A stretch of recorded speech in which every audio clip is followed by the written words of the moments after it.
the mural. I mean, everything is just, I love this school. Anyway, you do too. She's I can applying for a see. job. Yeah. Actually, I just started my semester this week. So I taught virtually last spring like most of the teachers, and but I'm so excited to be back in person in school. So Principal Richardson, thank you for welcoming us here today, and Secretary Cardona and Mayor Bowser and Chancellor Farabee. Thank you for joining us as well. And for families across the country, the school year, gosh, it always brings this sort of mix of emotions for all of us. All at once, we feel the anticipation of new classmates and teachers, the relief of not having to hear, I'm bored again and again, and the anxiety of juggling your family's complicated schedule. And that was all before the uncertainties of COVID.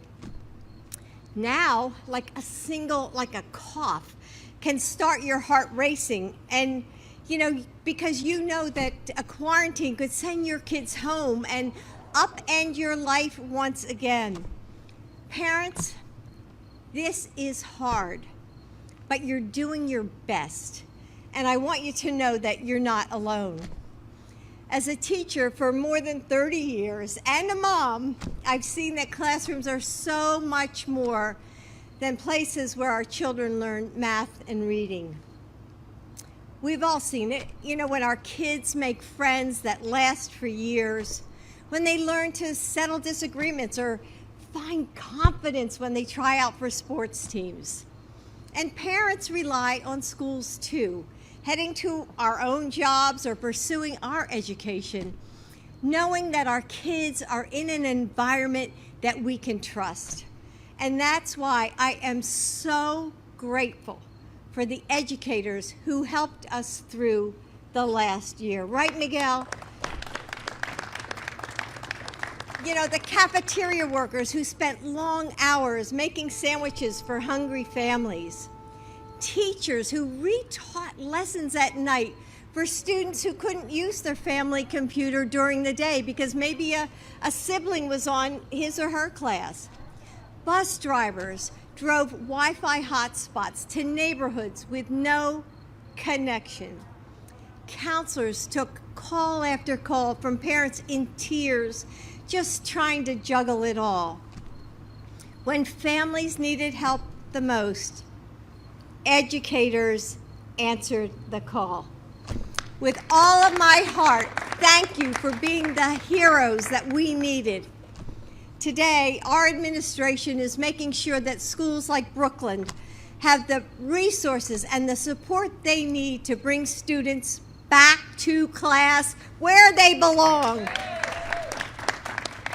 And we are going to partner with you because we can't always know what the future holds, but we do know what we owe our children. We owe them a promise to keep their schools open as safe as possible. We owe them a commitment to follow the science. We owe them unity so that we can fight the virus, not each other.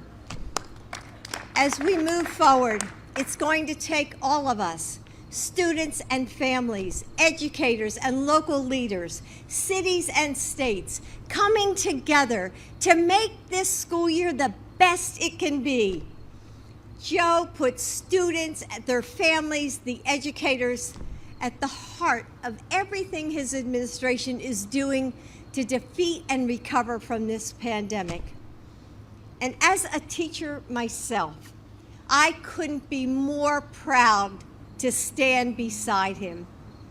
We are committed to working as hard for your children as you do. And now, it's my pleasure to introduce a young man who I know makes this school very proud.